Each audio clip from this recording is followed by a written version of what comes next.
PLC प्रोग्रामसाठी वेगवेगळी softwares वापरली जातात. तर आज आपण WPL सॉफ्टवेअर कसं ऑपरेट करायचं आणि त्यामध्ये काय फंक्शन्स असतात आणि सिंपल प्रोग्राम कसे बनवायचे हे बघूया.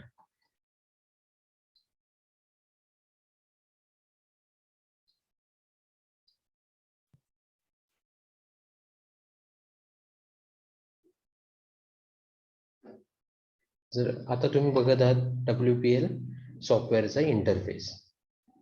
जर इथे तुम्ही बघितलं असेल तर लेफ्ट कॉर्नरला एक फाईल एडिट कंपायलर वगैरे आहे आणि खाली आयकॉन पण आहे.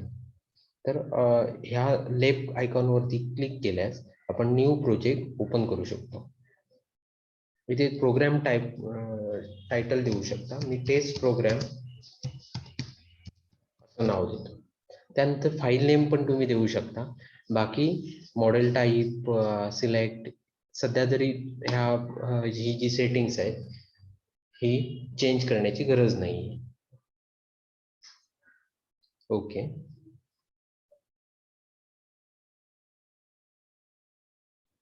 आता तुम्हाला प्रोग्रामिंगसाठी लॅडर डायग्राम मोड ओपन होईल. आपण जी लँग्वेज वापरतोय ती लॅडर डायग्राम मोड वापरणार आहोत.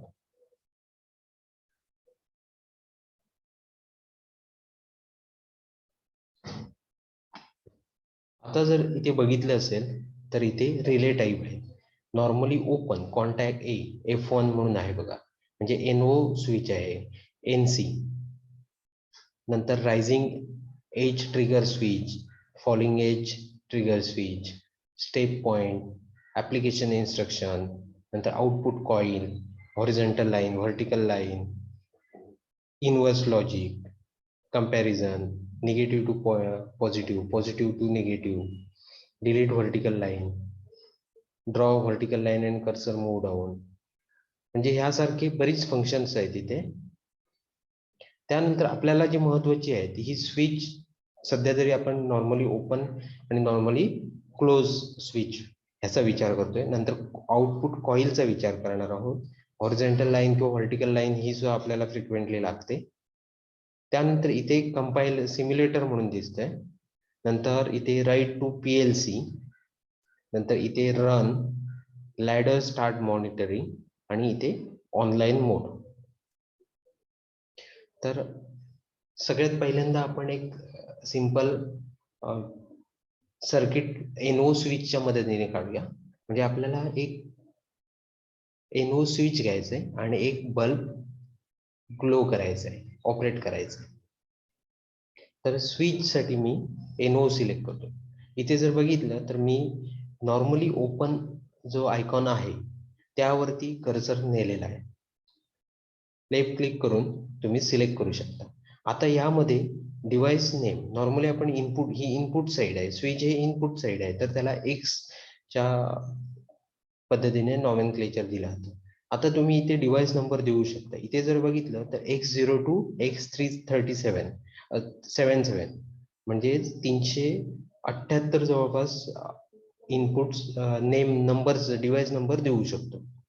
आता मी इथे नंबर 0 ठेवतो आणि इथे तुम्ही कॉमेंट्स देऊ शकता. सपोज इथे स्विच कॉमेंट दिली तर स्विच हे नाव तिथे दिसणार. ओके, इथे दिसतंय बघा X0 नॉर्मली ओपन स्विच दिसते आणि त्याला मी नाव स्विच दिले म्हणून स्विच दिसते. आता आपल्याला आउटपुट पाहिजे, म्हणजे आउटपुट कॉईल. इथे बल्बला आउटपुट कॉईलने रिप्रेझेंट केलंय. मग इथे पुन्हा तसंच आहे. डिव्हाइस नेम आपण नॉर्मली आउटपुट साइड Y ने शो करतो. नंतर डिव्हाइस नंबर इथे सुद्धा तुम्ही 0 पासून 377 पर्यंत देऊ शकता, म्हणजे 378 नंबर तुमच्याकडे अवेलेबल आहे. इथे आता मी लॅम्प ही कॉमेंट देतो. आता तुमचा प्रोग्राम एंड करणं जरुरी आहे. त्याच्यासाठी प्रोसिजर लक्षात घ्या. सिम्युलेटर,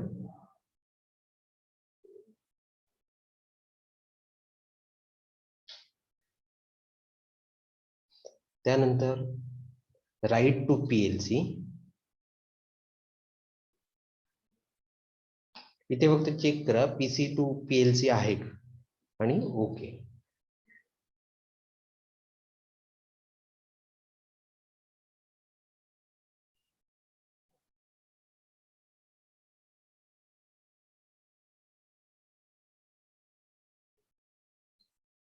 इथे आता एक इन्स्ट्रक्शन आली, program has not been compiled yet, do you want to compile the program now? Yes.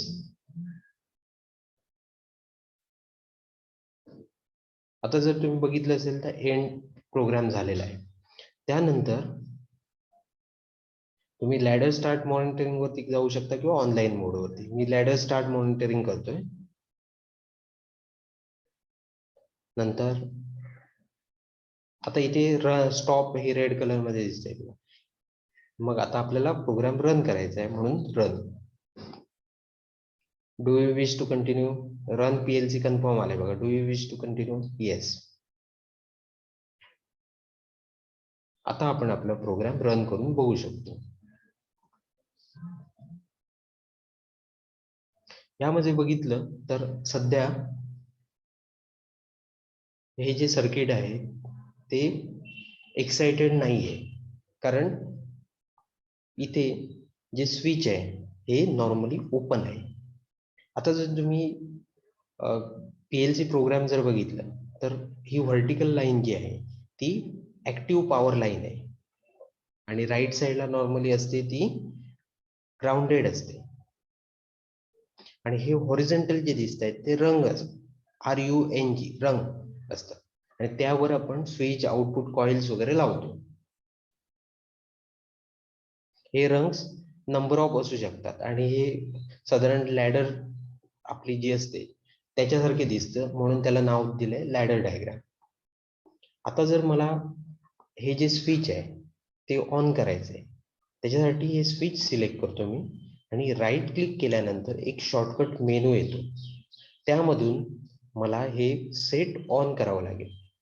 जर तुम्ही बघितलं असेल तर हे सेट ऑन केल्यानंतर हा लॅम्प ग्लो झाला म्हणजेच आउटपुट ग्लो झालं. बरोबर.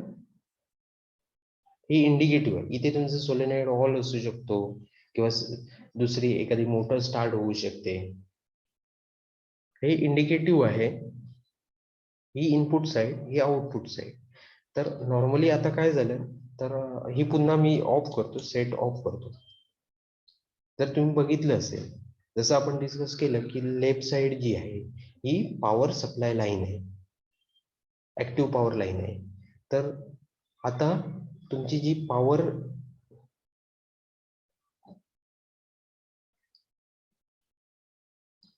पॉवरची लाईन आहे सध्याच्या कंडिशन मध्ये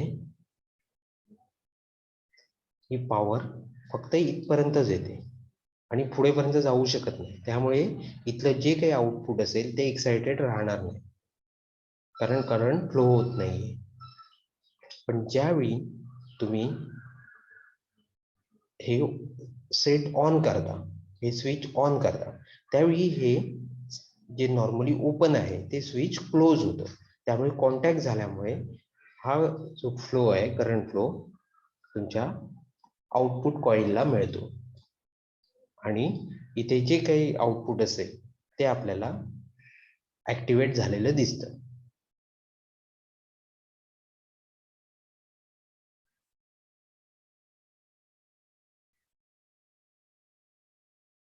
हे जे आउटपुट आहे म्हणजेच ज्यावेळी तुम्ही सेट हे जे स्विच ऑन करता, प्रेस करता, त्यावेळी इथलं नॉर्मल ओपन जे स्विच होतं ते क्लोज होतं आणि कॉन्टॅक्ट कम्प्लीट होतो आणि पॉवर सप्लाय ह्या आउटपुट पर्यंत जाते, करंट फ्लो होतो आणि इथलं तुमचं आउटपुट आपल्याला जे डिझायर आउटपुट मिळतं.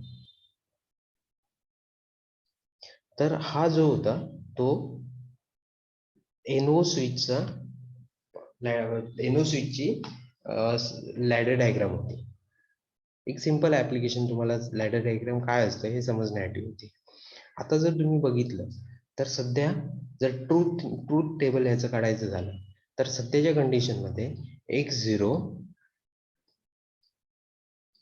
आणि आउटपुट Y0 हे जर बघितलं तर सध्याच्या कंडिशन मध्ये विदाउट एक्साइटेशन असताना हे X0 0 आहे, लो आउटपुट आहे आणि लो आहे आणि हे आउटपुट सुद्धा लो आहे.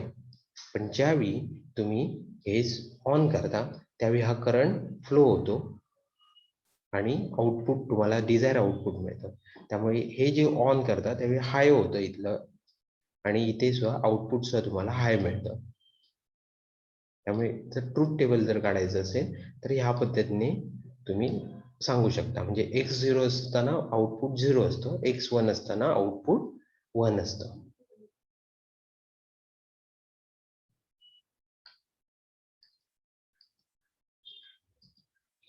तर आता मी इथे NC स्विच करतो. त्यासाठी मला पहिल्यांदा हे सिम्युलेटर ऑफ करावं लागेल.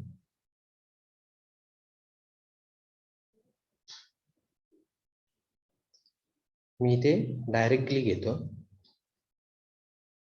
सेम नाव ठेवतो. आता पुन्हा एकदा सिम्युलेटर,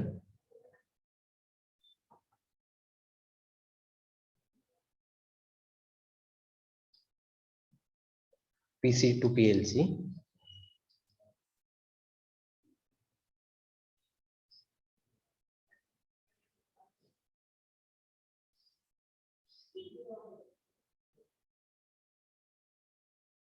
Ladder monitoring.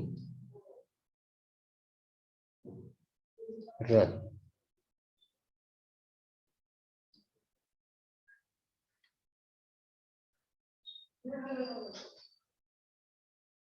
आता जर बघितलंय तर नॉर्मली हे स्विच क्लोज आहे, म्हणजे 0 कंडिशन मध्ये आहे, पण तरी पण तुम्हाला लॅम्प ऍक्टिव्हेट झालेला आहे, म्हणजे इथलं आउटपुट ऍक्टिव्हेट झालेलं आहे. आता तुम्हाला हा जर तुम्ही सेट ऑन केला तर तुमचं आउटपुट 0 होतं.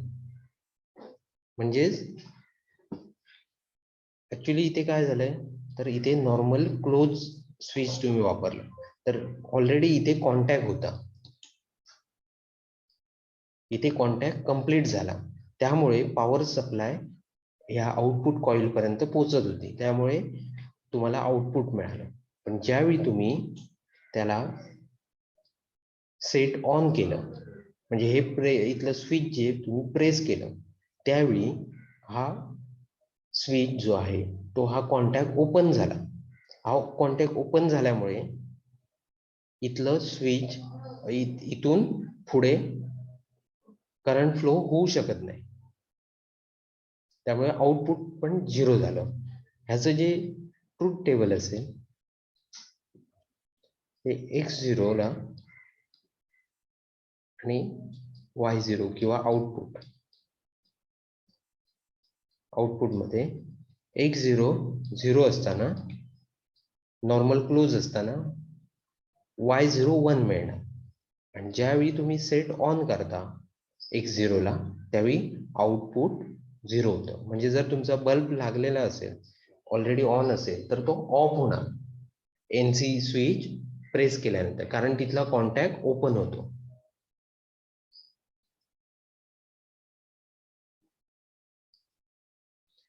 तर ही NOC आणि NC स्विच कसं वापरायचं त्याच्या संदर्भात होतं, आणि इथे आपण एक छोटासा प्रोग्राम पण बघितला, आणि WPL चं इंटरफेस कसा असतो आणि तो कसा यूज करायचा हे पण बघितलं.